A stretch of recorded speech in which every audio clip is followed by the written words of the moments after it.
queria compartilhar com você. Boa parte da igreja sabe que eu gosto de escrever hinos. E eu escrevi um hino que vocês conhecem, chamado Questiona ou Adora.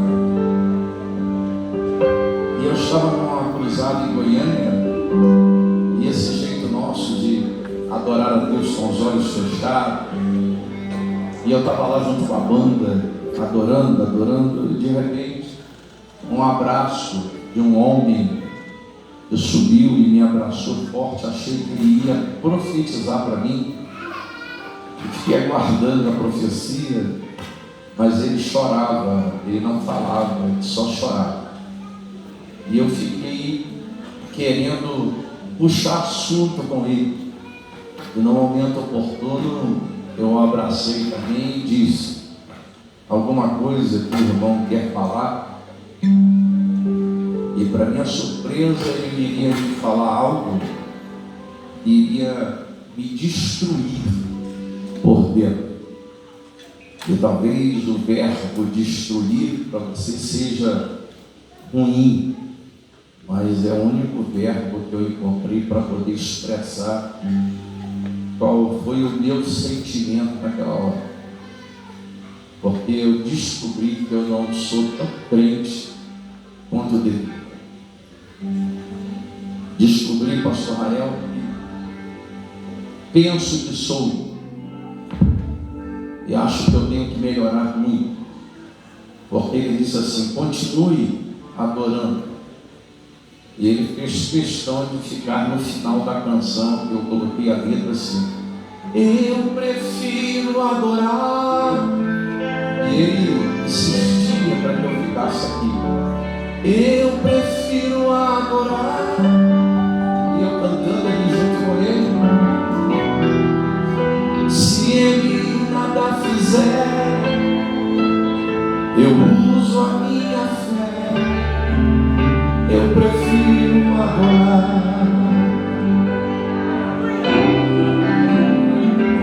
E de repente, pastor, ele disse assim para mim: eu enterrei 2 filhas no percurso de 9 meses. Ele tinha 3 filhas adolescentes. Enterrou uma de 14, enterrou a de 15. No percurso de 9 meses, 2 caixões saíram de dentro da casa dele. Pregador, ama a obra de Deus, se gasta na obra de Deus, dia e noite só prega a palavra. E a primeira pergunta que veio na cabeça dele é: por que Deus permitiu que isso acontecesse? E ele foi tão longe que ele disse para mim: pastor, se o senhor colocar o ouvido aqui no meu peito, o senhor será capaz de ouvir a dor que está aqui dentro. Porque eu entro dentro de casa, procuro por elas e não as tenho mais. A dor está aqui dentro. Mas depois de ele fazer todo esse discurso cruel, doído demais, ele disse: só que tem um detalhe. O diabo apostou que eu iria deixar de adorar a Deus. Foi aí que eu entendi que mesmo doendo aqui dentro, olha o que ele disse: eu preciso continuar adorando a Deus. Aleluia! Glória a Deus! É por isso que eu usei a frase: descobri que eu não sou tão crente quanto devia. Porque eu conheço gente que já desistiu por muito menos. Eu conheço gente que já foi embora por muito menos. Eu conheço gente que disse: não quero mais saber de Jesus. Escute, eu venho aqui hoje para ser boca de Deus mais uma vez, na oportunidade que o pastor Rael me concede, para te dizer isso: continue adorando a Deus. Pode machucar, pode doer, mas você tem que adorar, tem que adorar, tem que adorar. Quem está comigo nisso? Aleluia. Me peguei perguntando. Me ajude. O que pode Deus fazer?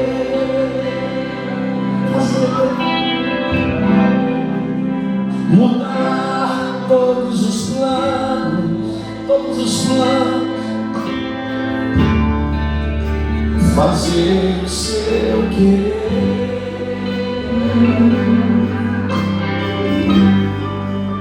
fazer o que lhe apraz,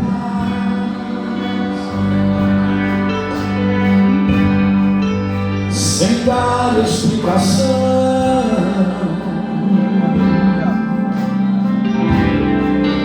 Conhecer seu sentimento,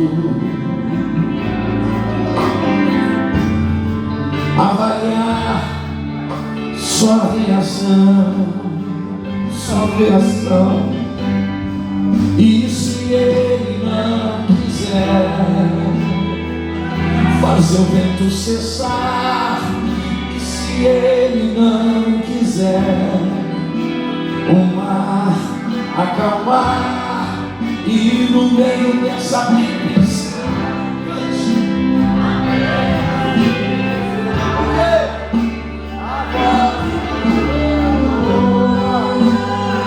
adoradores, e se ele não quiser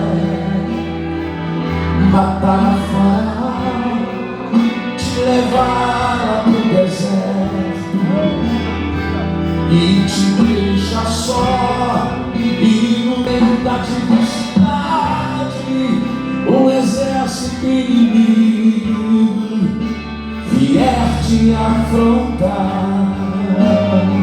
O que é que você faz? O que é que você faz?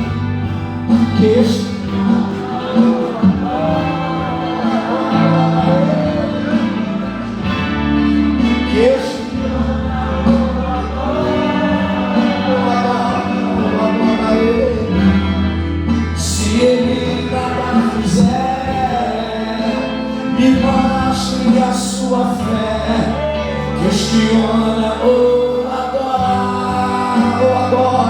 adora ele, questiona ou adora ele,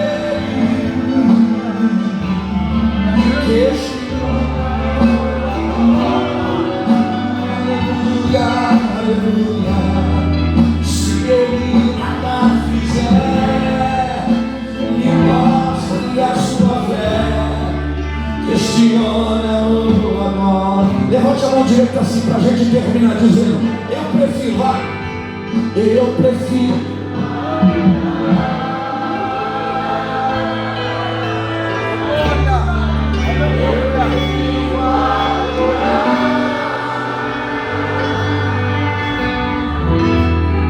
Se ele nada fizer, eu uso a minha. Vem batendo, vem lá. Eu prefiro adorar sempre. Eu prefiro adorar ele. Eu prefiro adorar.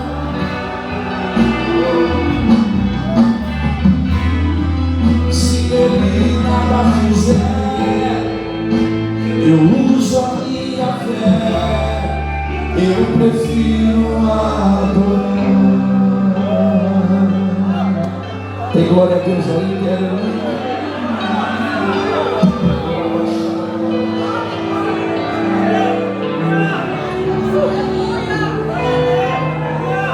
só para eu pregar animado, me ajude.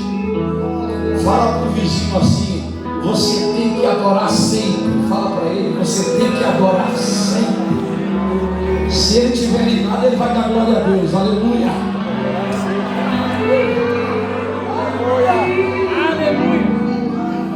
Abra sua Bíblia, capítulo 4 de Marcos. Fica pegado comigo em sua. Versículo 35. Um texto conhecido, mas Algo que eu li me chamou a atenção numa outra vertente aqui e queria conversar com os irmãos. Está escrito assim que e naquele dia, sendo já tarde, diga isso por favor, me ajude a pregar, não se aborreça não, diga sendo já tarde. Sendo já tarde. Diga mais alto, por favor. Sendo já tarde. Olha que interessante, olha para mim. Logo em seguida, a informação do texto é essa: é tarde, passemos para o outro lado. Essa é a profecia de sair de um lugar, mesmo sendo tarde, e passar para o lado de lá. E aí a gente vai lendo, vai escrevendo, vai querendo entender, e pelo menos algumas coisas começam a ficar claras na nossa mente. O Senhor tem um jeito de trabalhar que é só dele. Dentre algumas observações que já percebi desse jeito de Jesus agir, eu queria chamar a atenção dos irmãos que o Senhor sempre vai aparecer. Por mais que pareça tarde para a gente, mas é justamente no improvável, fora do horário, quando a gente acha que não tem mais jeito, quando a gente acha que tudo acabou, que é o fim, é aí que ele aparece. Porque o tarde da gente é esse.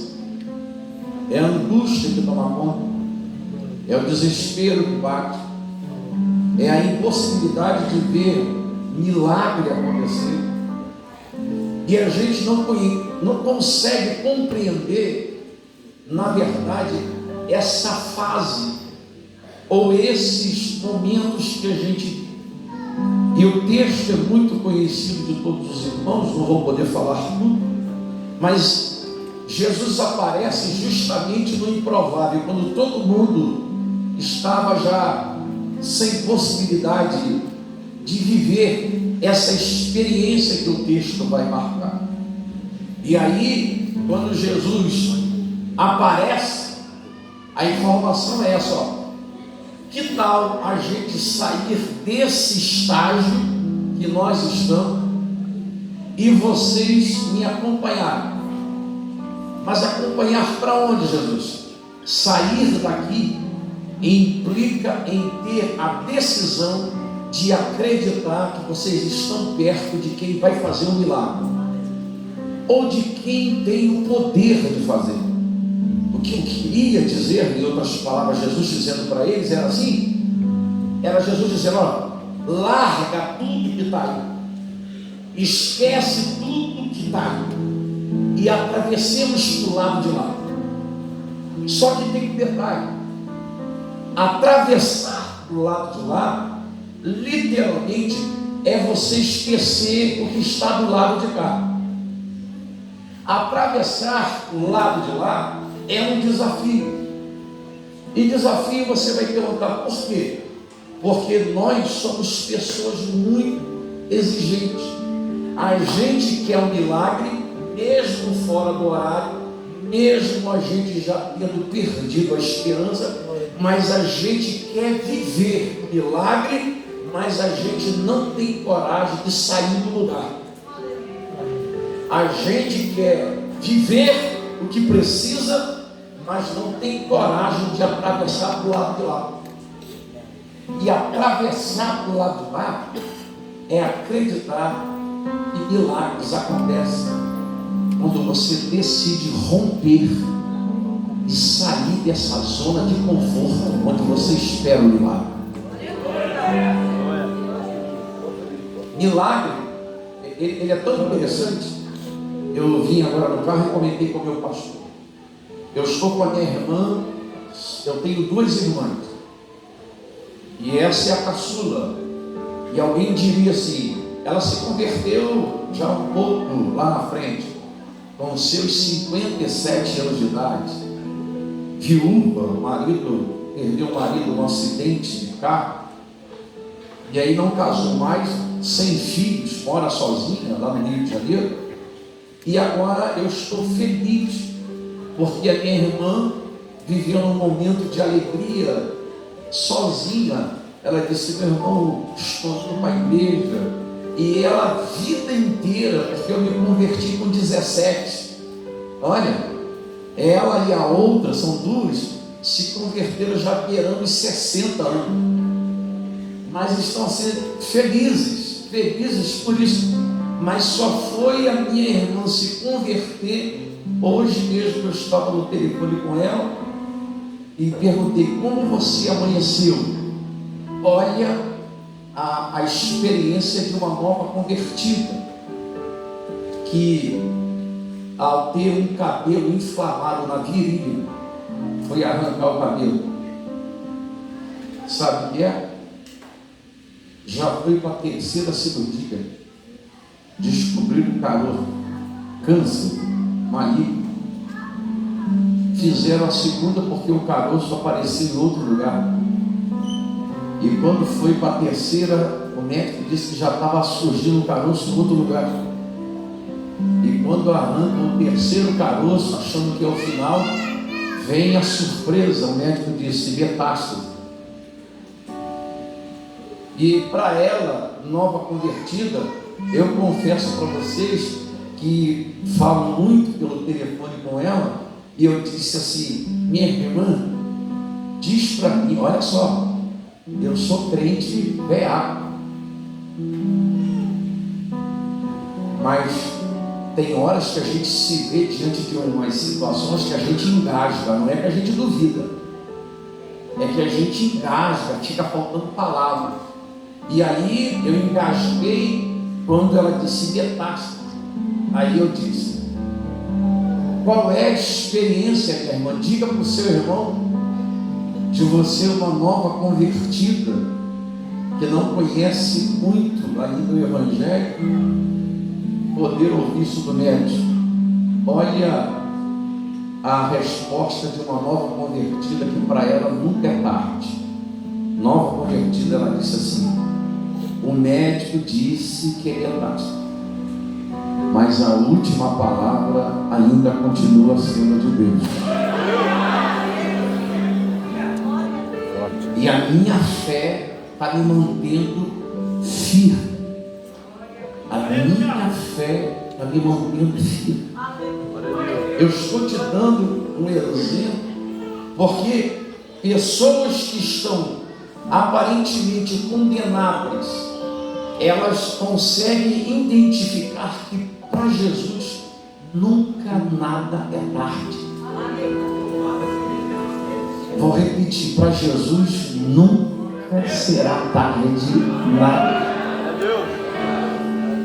A verdade é a disposição que você terá que ter de abandonar o que está aqui e atravessar para o lado de lá. Porque quando Jesus disse assim: atravessemos para o lado de lá, sinceramente, é a gente aprender a descansar dele.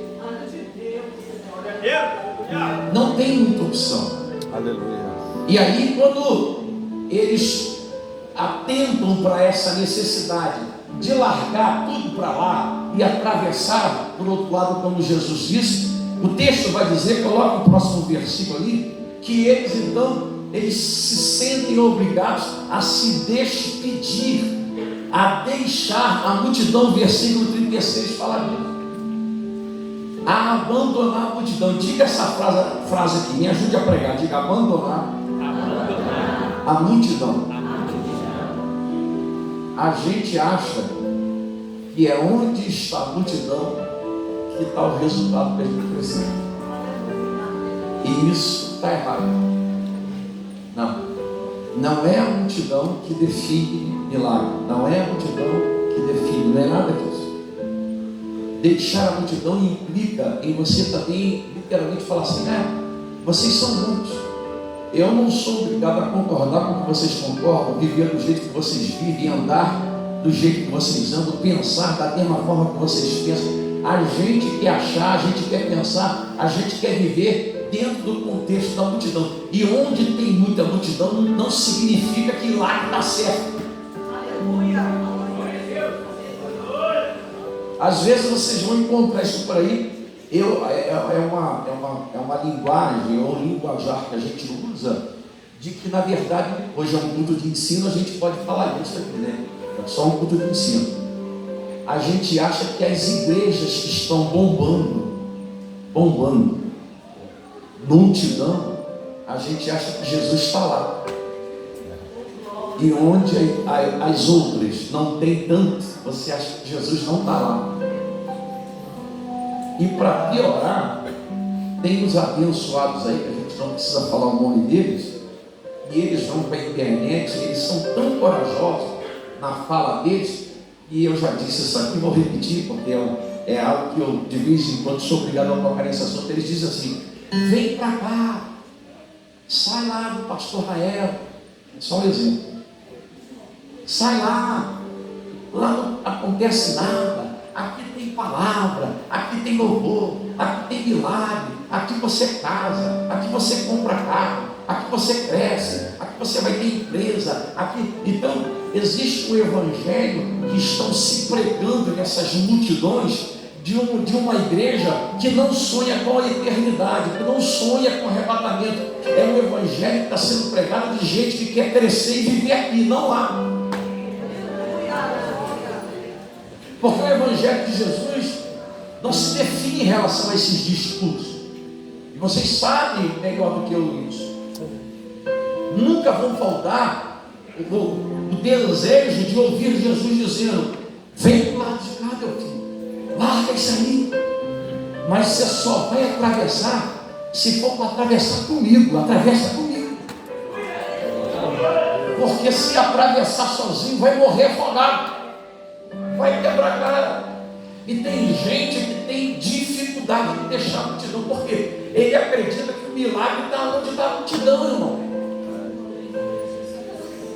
Fazer o quê? A gente luta para tentar mostrar para eles que não é isso. Aplausos, admiramos, louvamos a Deus e queremos que as igrejas cresçam. Louvado seja o nome. Mas o problema não está nem no fato de igrejas crescerem.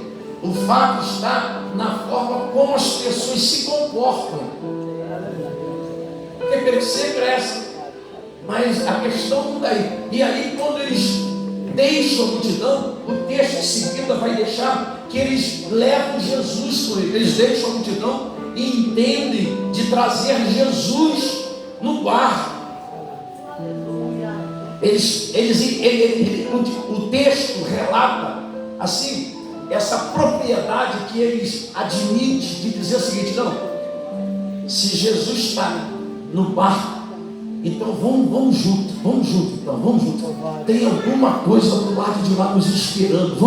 Vamos seguir os rastros dele, vamos seguir o conselho dele. O problema é que eu notei no versículo que tem gente que na pressa de deixar a multidão, olha só, na pressa de passar para o lado de lá, na pressa de deixar a multidão, tem gente que não leva Jesus com ele.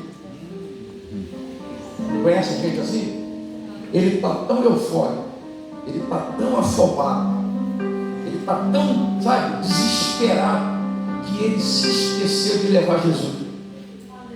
E alguns, para melhorar o texto, até dizem assim: bom, levemos Jesus, tá bom, deixa Jesus ir com a gente. Mas é um Jesus que tem que ser assim, do jeito deles.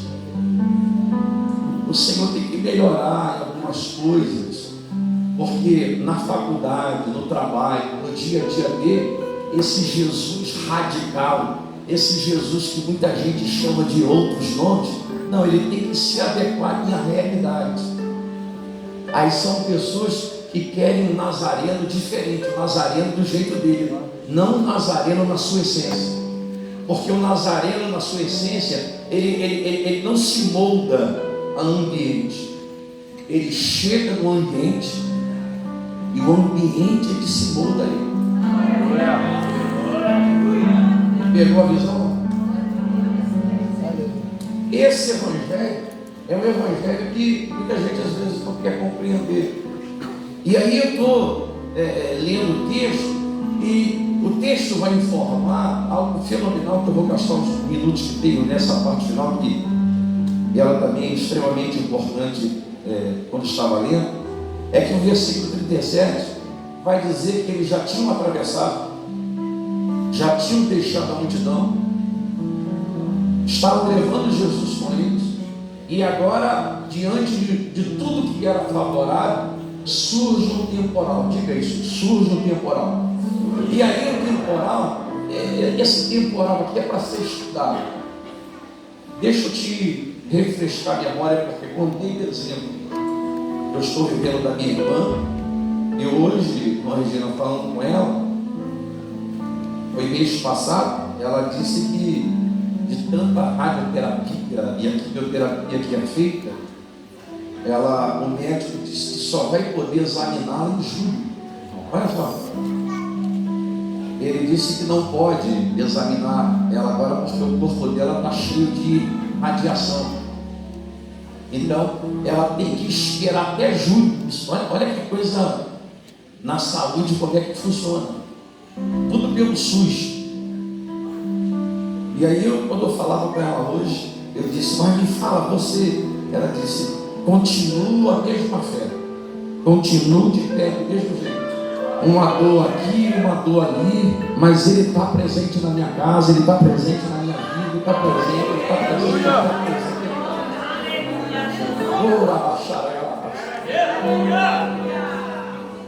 E o fato de Jesus estar presente na embarcação não significa que o temporal não vai chegar. Isso aqui é prático para vocês observarem essa minha fala.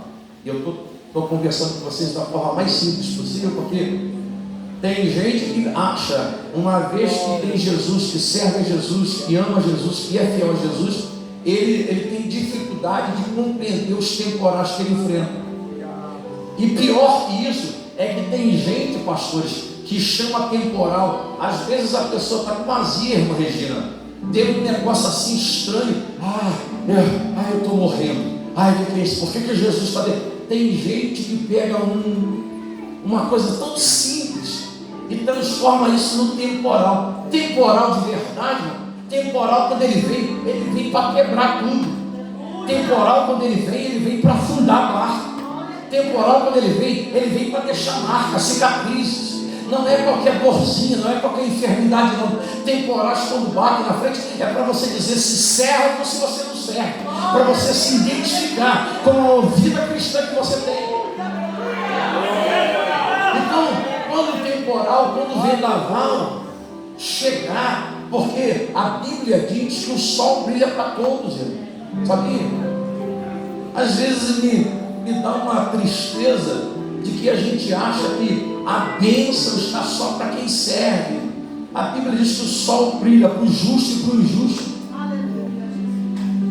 Então, não é ficar com essa informação que está te destruindo. Escuta, o temporal chegou, se comporte como quem acredita que ele está no barco.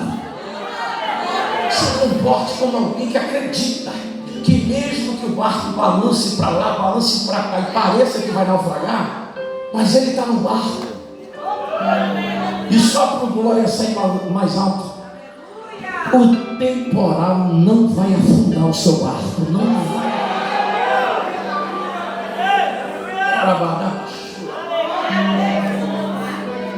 Eu fico pensando no texto, e vocês começam a ler o texto. O texto diz que Jesus estava na popa. Isso aqui é muito interessante. Se eu estiver errado, me corrija quando o culto acabar. Olha que interessante. Jesus está no barco.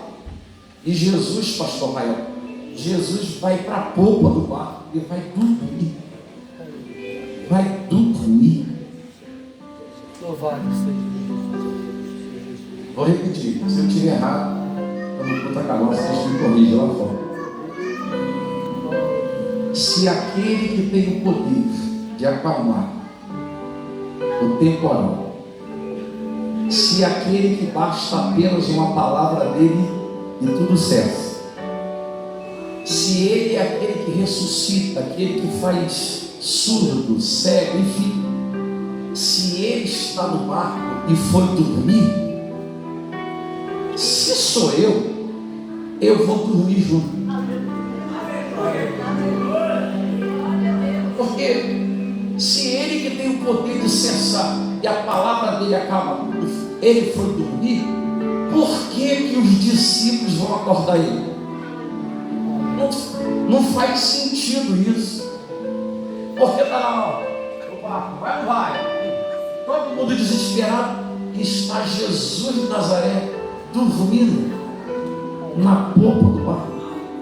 Está nem aí para o vento, está nem para nada.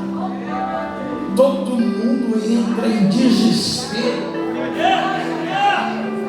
Enquanto ele dorme.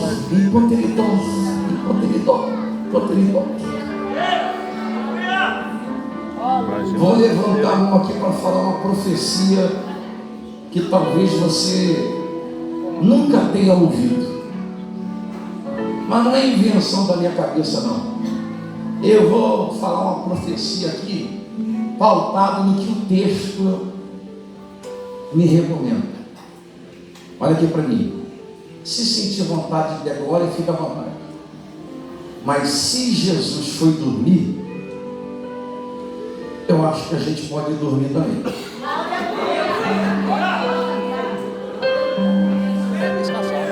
Em paz me deitarei. Alava chorou de cara.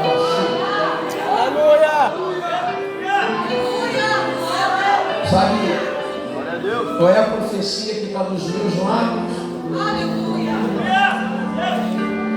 Eu penso que a gente está precisando descansar mais, porque a gente está tanto no automático de querer ver e resolver tudo, que a gente está fazendo dele esse personagem, daquele que sempre estará ocupado para resolver as nossas guerras. E se ele não resolver do jeito que a gente quer e na hora que a gente quer, não serve. E ele está dormindo, ele está querendo descansar e a gente está acordando ele. Então, entre acordá-lo, é melhor você deitar do lado e dormir com ele. Porque, sinceramente, quando tudo parecer que está terminado e que o barco vai afundar, ele sozinho despertará e vai dar ordem ao mar, e a tempestade e tudo vai parar. Só para outro glória sair mais alto, porque onde ele estiver presente, o barco não afunda, a tempestade não te vence, nada vai roubar sua paz, nada vai roubar sua paz. Aleluia!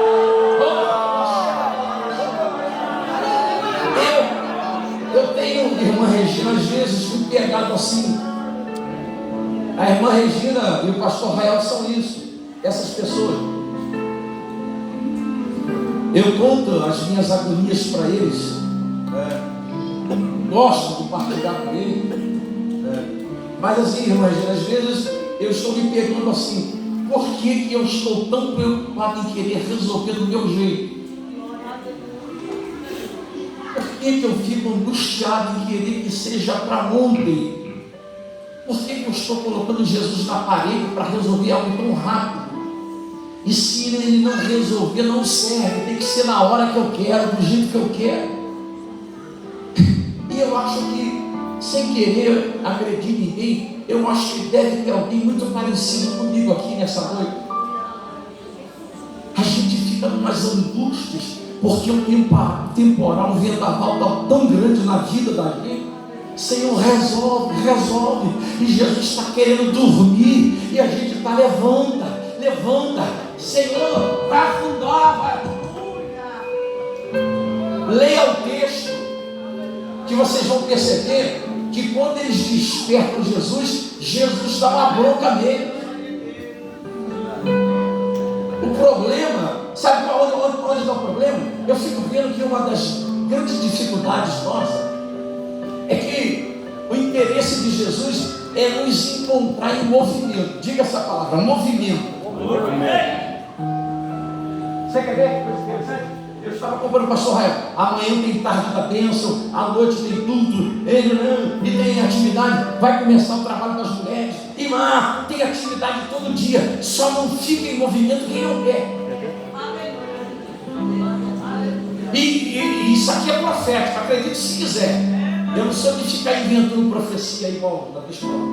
Mas enquanto você está trabalhando, movimento, hora de manhã, vai à tarde, vai à noite, e entra no congresso, e tem mais outro trabalho de libertação, vai visitar, vai abençoar, enquanto você está em movimento, é o céu dizendo, por aí, meu filho, continua produzindo, continua trabalhando. Porque eu e o pai, a gente tem um acordo de trabalhar dia e noite, sempre foi em prol de alguém, em função da vida do outro. Então vai trabalhando, que quando você trabalha, é eu que cuido da casa, é eu que cuido do emprego, é eu que cuido da sua necessidade, é eu que cuido de tudo. Agora tem um bocado de gente que não quer fazer nada e quer sentar na cadeira e ficar esperando milagre. E milagre não chega para desocupado, milagre chega para quem está em movimento.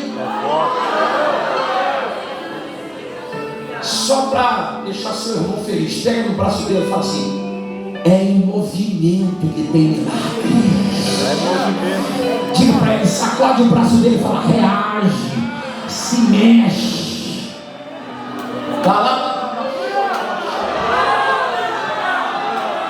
Aleluia.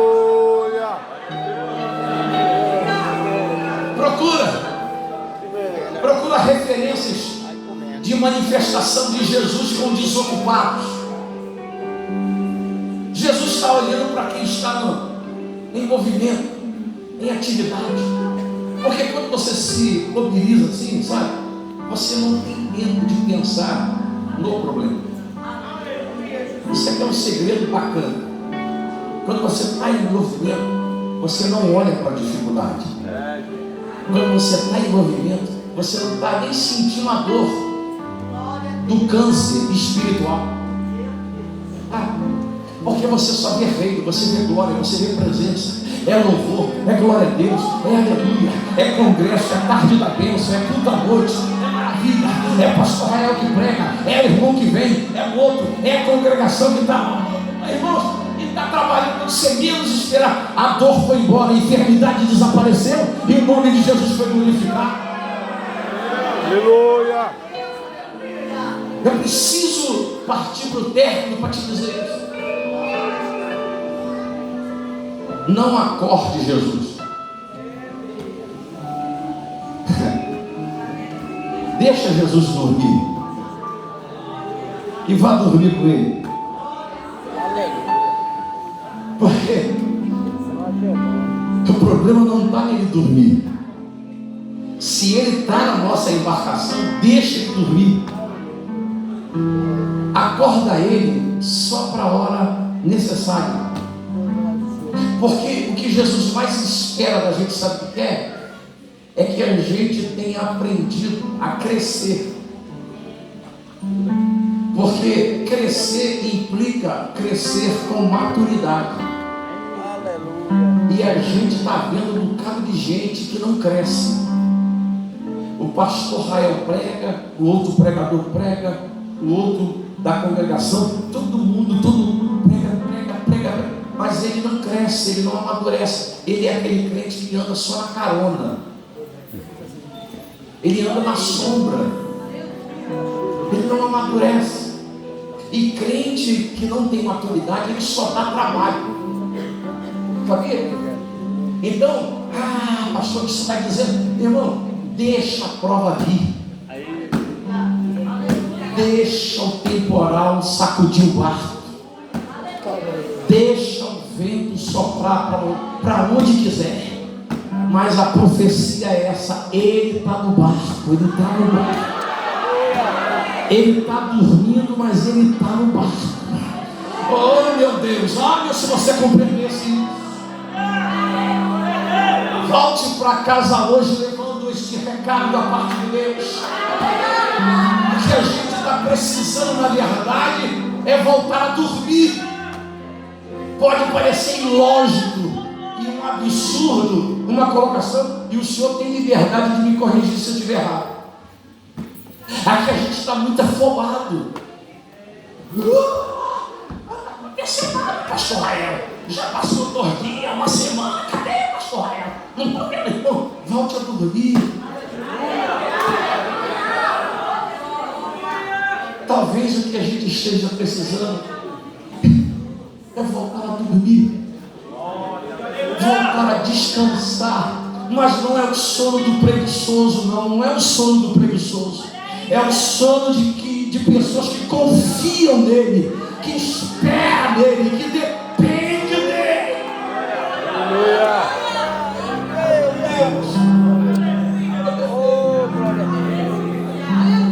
Eu estou pregando para vocês e pregando para mim.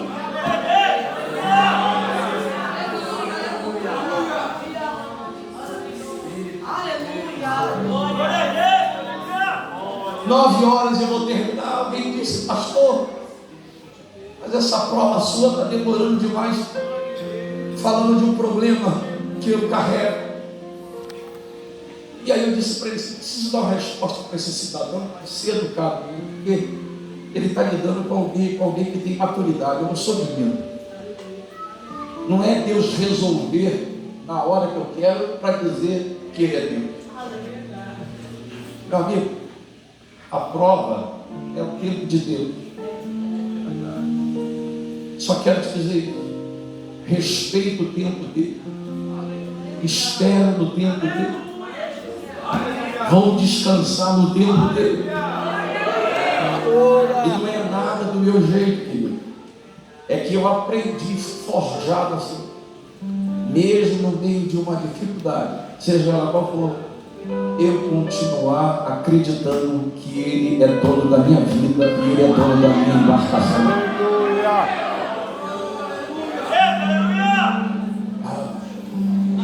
Meu amigo, dá para a gente terminar com aquela canção que eu quero fechar aqui, entregar o microfone ao pastor Rael.